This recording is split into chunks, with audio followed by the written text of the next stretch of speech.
প্রধানমন্ত্রীর কাছে হিরো আলমের খোলা চিঠি। গেল একাদশ জাতীয় সংসদ নির্বাচনের স্বতন্ত্র প্রার্থী হিসেবে আলোচিত হিরো আলম বগুড়া 4 আসন থেকে অংশ নিয়েছিলেন। নির্বাচন চলাকালে আওয়ামী লীগের কিছু চিহ্নিত নেতাকর্মী তার উপর প্রকাশ্যে হামলা চালায়, তাকে কেন্দ্রে প্রবেশ করতেও দেয়নি। তাকে মারপিট করার ভিডিও সোশ্যাল মিডিয়ায় আবারও ঝড় ওঠে। ওই দিন তিনি সাংবাদিক সম্মেলন করে নির্বাচন বর্জনের ঘোষণা দিয়েছিলেন। সেদিনের হামলার বিচার চেয়ে বুধবার প্রধানমন্ত্রীর কাছে খোলা চিঠি লেখেন তিনি। ওই চিঠিতে তিনি যা লিখেছেন: মাননীয় প্রধানমন্ত্রী জননেত্রী শেখ হাসিনা, আপনার কাছে আমি গরিব হিরো আলম খোলা চিঠি লিখছি। আমি নিরীহ এবং খুব সাধারণ গরিব ঘরের সন্তান, এক দুঃখী মায়ের ছেলে। আমি স্বপ্ন দেখি, সেই স্বপ্ন বাস্তবায়নের চেষ্টাও করি। এগিয়ে যেতে চাই আমার মনোবল দিয়ে। চানাচুর বিক্রেতা থেকে আচার বিক্রেতা ছিলাম, সিডি আলম থেকে ডিস আলম। এরপর নিজের প্রচেষ্টায় হিরো আলম হতে পেরেছি। মানুষের ভালোবাসায় আর মিডিয়ার সহযোগিতায় আজ আমি হিরো আলম। কারো প্ররোচনায় নয়, নিজের মনোবল থেকেই জাতীয় একাদশ সংসদ নির্বাচনে 39 বগুড়া 4 কাহালু নন্দীগ্রাম সংসদীয় আসনে প্রার্থী হবার জন্য মনোবল অটুট ছিল আমার। মহাজোটের অন্যতম শরিক দল জাতীয় পার্টির মনোনয়নপত্র কিনেছিলাম, কারণ পল্লীবন্ধু হুসেইন মোহাম্মদ এরশাদের আমলে আমার এলাকায় ব্যাপক উন্নয়ন করেছে জাতীয় পার্টির সরকার। আমার এলাকার জনগণ পল্লীবন্ধু এরশাদের উন্নয়নের কথা আজও বলেন। এই জন্যই জাতীয় পার্টির মনোনয়নপত্র কিনেছিলাম। মনোনয়ন নেয়ার পর থেকে মিডিয়া ও সামাজিক যোগাযোগ মাধ্যমে ভাইরাল হয়ে ব্যাপক আলোচনায় আসি আমি। জাতীয় পার্টি হয়তো আমাকে যোগ্য মনে করেনি, তাই হয়তো দলীয় মনোনয়ন আমাকে দেওয়া হয়নি। এতে আমি হতাশ হয়নি, কারণ জাতীয় পার্টির মনোনয়ন যাচাই বাছাইয়ের বগুড়া 4 আসনে অনেকের মধ্যেও আমিও দ্বিতীয় ছিলাম। আমি তারপরে মনোবল অটুট রেখে স্বতন্ত্র প্রার্থী হিসেবে মনোনয়নপত্র দাখিল করি। এরপর নানাভাবে আমি হয়রানির শিকার হয়েছি। শেষ পর্যন্ত হাইকোর্ট থেকে বৈধতা নিয়ে বগুড়া 4 আসনে সিংহ প্রতীক নিয়ে ভোট যুদ্ধে অংশগ্রহণ করি আমি। শুরু থেকেই মিডিয়া আমাকে অনেক সহযোগিতা করেছে। ভোটের মাঠে প্রচার প্রচারণায় ভোটারদের আলোচনায় এসেছিলাম। এই আসনের সব প্রার্থীর চেয়ে আমি জনপ্রিয়তায় এগিয়েছিলাম।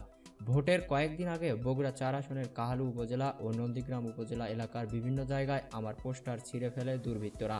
ওই দুর্বৃত্তরা কখনো আওয়ামী লীগের নাম ভাঙিয়ে এসব করেছে। আমার নির্বাচনী অফিসও ভাঙচুর করেছে। আমি অনেক কষ্টে রোজগারের টাকায় নির্বাচনে অংশগ্রহণ করি। মাননীয় প্রধানমন্ত্রী, আমি খোলা চিঠির মাধ্যমে আপনার কাছে বিচার দিচ্ছি। আমার সাথে অন্যায় হয়েছে, অন্যায়কারীদের বিচার চাই। এরপর 30শে ডিসেম্বর ভোটের দিন আমার সিংহ প্রতীকের এজেন্টদের ভোট কেন্দ্রে ঢুকতে দেওয়া হয়নি। বাড়ি বাড়ি গিয়ে হুমকি দেওয়া হয়েছে।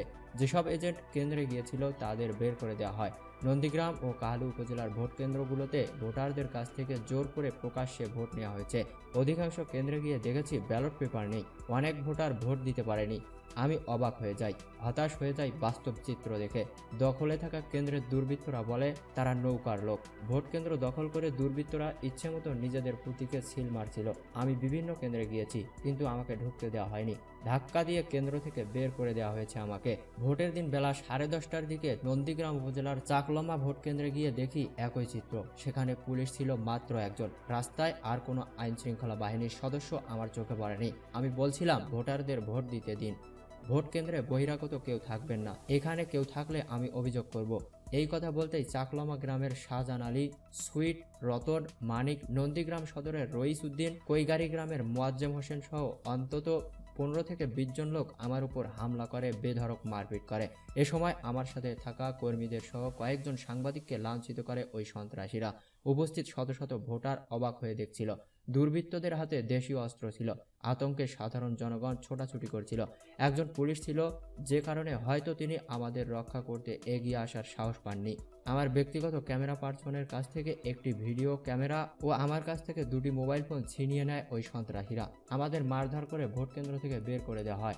আমার উপর হামলার ঘটনার একটি ভিডিও চিত্র সামাজিক যোগাযোগ মাধ্যমে ভাইরাল হয়েছে, গণমাধ্যমে প্রচার হয়েছে। মাননীয় প্রধানমন্ত্রী, আপনি দেখুন কিভাবে একজন প্রার্থীর ওপর ন্যাক্কারজনক হামলা করা হয়েছে। সন্ত্রাসীরা আপনার দলের নাম ব্যবহার করে আপনার সুনাম ক্ষুণ্ণ করছে।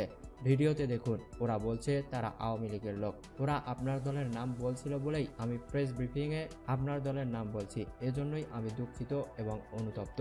প্রিয় জননেত্রী, আমার উপর সন্ত্রাসীর হামলার পরপরই স্থানীয় প্রশাসনের সাথে একাধিকবার যোগাযোগের চেষ্টা করেও কাউকে পাশে পাইনি। ভোটের দিন দুপুরে আমি সাংবাদিকদের ব্রিফিং করে ভোট বর্জনের ঘোষণা দেই। পরে বগুড়ার রিটার্নিং কর্মকর্তা ও জেলা প্রশাসকের সাথে সরাসরি ভোট বর্জন করে একটি লিখিত অভিযোগ করেছি। ভোটের পরে 2 দিন পার হয়ে গেছে, তারপরেও হামলার ঘটনায় কোনো ব্যবস্থা নেয়নি প্রশাসন। জাতির পিতা বঙ্গবন্ধুর কন্যা জননেত্রী শেখ হাসিনা, আপনার কাছে আমি হিরো আলম খোলা চিঠির মাধ্যমে বিচার দিচ্ছি। হামলাকারী যেই হোক, এরা আপনার দলের হতেই পারে না। যারা সত্যিকারের দল করে এবং দলকে ভালোবাসে তারা কখনো দলের নাম ব্যবহার করে হামলা করতে পারে না। ওরা সন্ত্রাসী। যারা আওয়ামী লীগ ও ইসির নির্বাচনকে প্রশ্নবিদ্ধ করেছে তাদের বিচার করুন। যারা আমার মতো সাধারণ গরিব নিরীহ প্রার্থীর ওপর হামলা করেছে, ভিডিও চিত্র দেখে দেখে তাদেরকে অবিলম্বে গ্রেপ্তার করে আইনের আওতায় আনার দাবি করছি। ইতি হিরো